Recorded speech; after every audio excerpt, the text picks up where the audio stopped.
Hello Wolfpack. Let's talk about the bull case for Bitcoin, because for the first time in the entirety of this Bitcoin downtrend, I am seeing on the chart, okay, and before I even say it, I've been bearish since 66k. I've been selling my crypto since 66k. I was fully out of the market at 63k.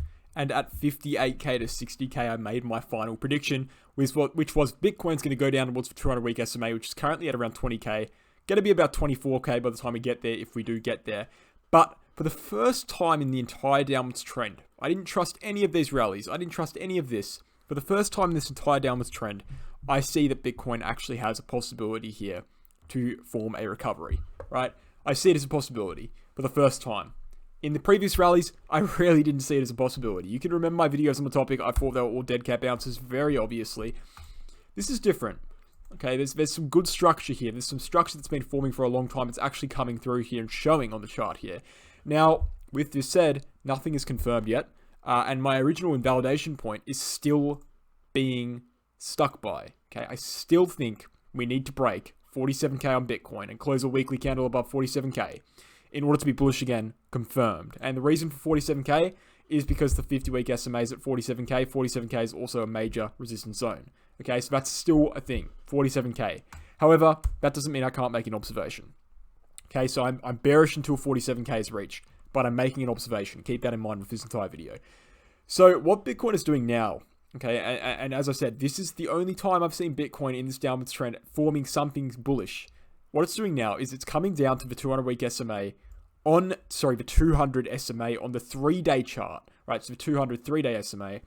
And it's forming a third support on that, okay? So we came down, held it for support, jumped up to the bull market support band, rejected, came down, held it for support, jumped up to the bull market support band, rejected again, come down. If we hold the support for support this time, you know, it would be very unlikely to see 3 rejections from the bull market support band. And so with that said, if we manage to bounce off of the 200 here on the 3-day chart, strongly, convincingly bounce off of it, there is reason to believe that we will break the bull market support band. And if we break the bull market support band, we're most likely going to break 47k. That is the scenario for Bitcoin here on the 3-day chart. And it's a very bullish scenario. And it's also very fragile. And this is one of the reasons why I don't think you should be entering any trades given this information. Because first and foremost, well, I can line out the week for you.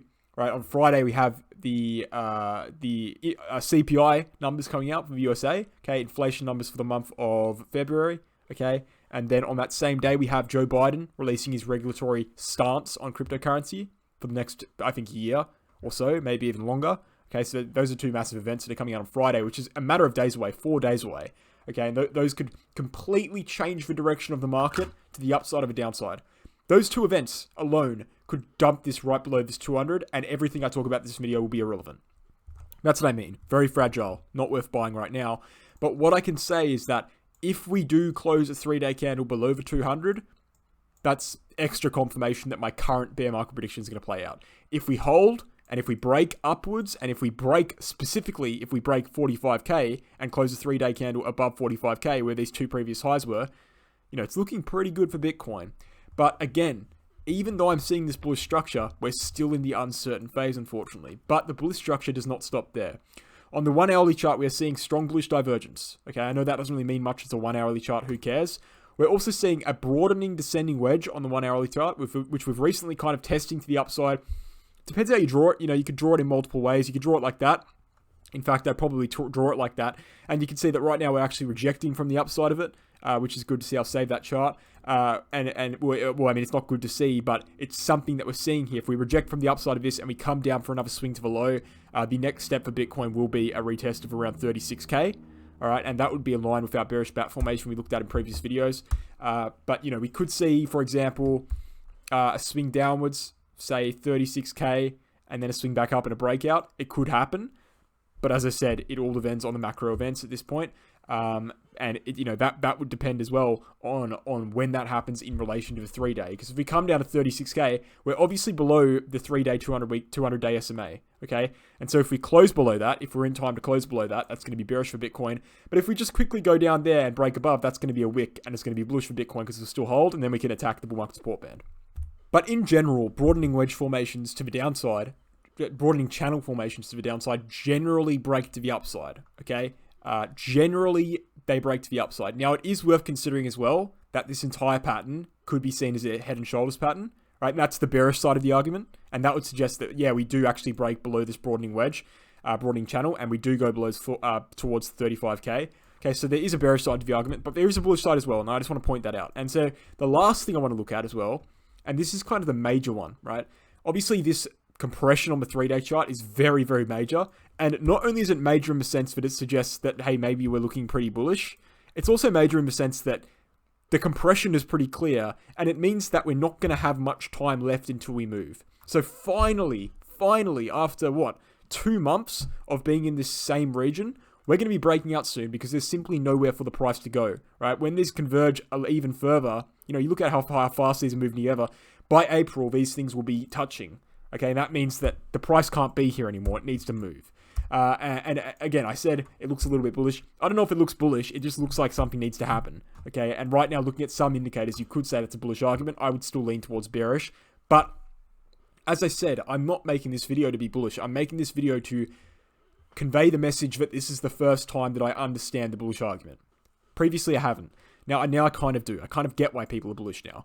Okay, and the 4-hour chart is even more evidence of that. What we're seeing on the 4-hour chart is an uptrending level of support on the RSI. Okay, we're also seeing an uptrending level of support on the price action that could be seen as some sort of ascending triangle formation. As you can see, the top rectangle here is the top of the triangle, and this uptrending line is the bottom of the triangle. That is forming an ascending triangle formation. If we see confirmation of a bounce off the 3-day 200, which is this green line, we will see a swing up to the top of this triangle, possibly break to the upside, and that could be a bull market renewed for Bitcoin, 100%, because that would take us above 47k, and we'll probably close the weekly above that point as well. So that's all that needs to happen. You can understand why the situation is so fragile right now, okay? Because we're literally on such thin ice to the downside. If we drop like 3k, that's confirmation of like a 25k Bitcoin, 24k Bitcoin. But if we go up just a little bit, or we just see a little bit more confirmation, that's going to be confirmation of a renewed bull market. And this is what I mean. We're on the edge of both sides here. Again, I would lean towards bearish, but I need to understand this argument first. So in order to understand in order to know how to react to both situations, you need to be able to understand both the arguments, of course.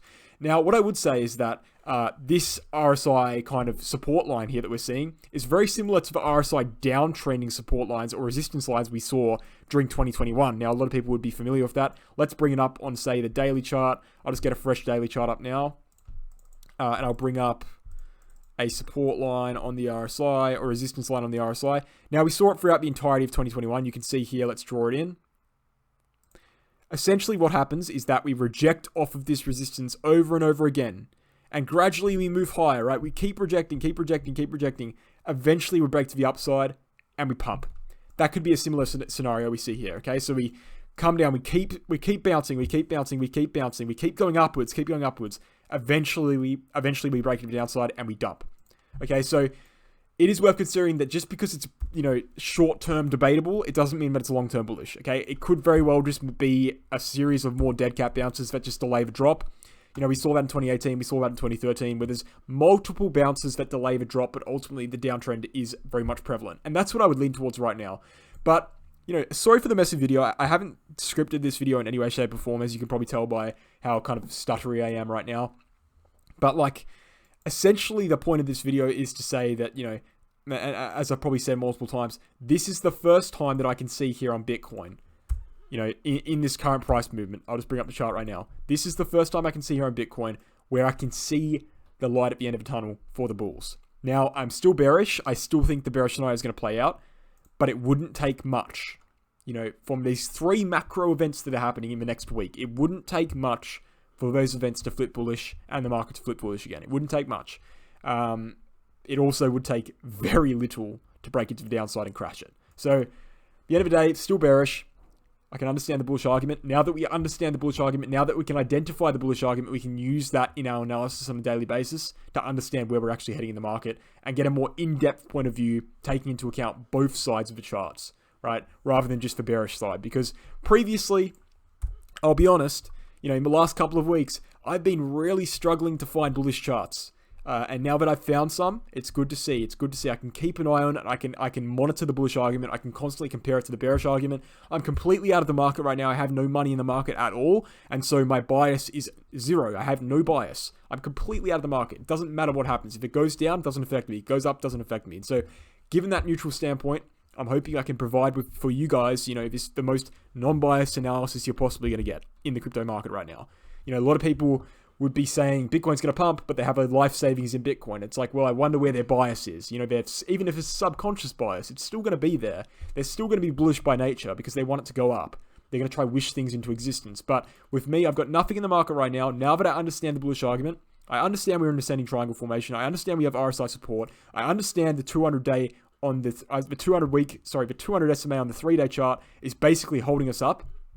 And the last major support line left. Now that I understand that, I can understand that, if something happens on the bullish charts that outweighs the bearish charts, I can just immediately flip to bullish and we can jump back in the market and we can make a plan from there. So that's the video, guys. Hope you enjoyed. I'm sorry for being stuttery. I've been talking all day, talking to Mega Whale Crypto, trying to get that trading course going on.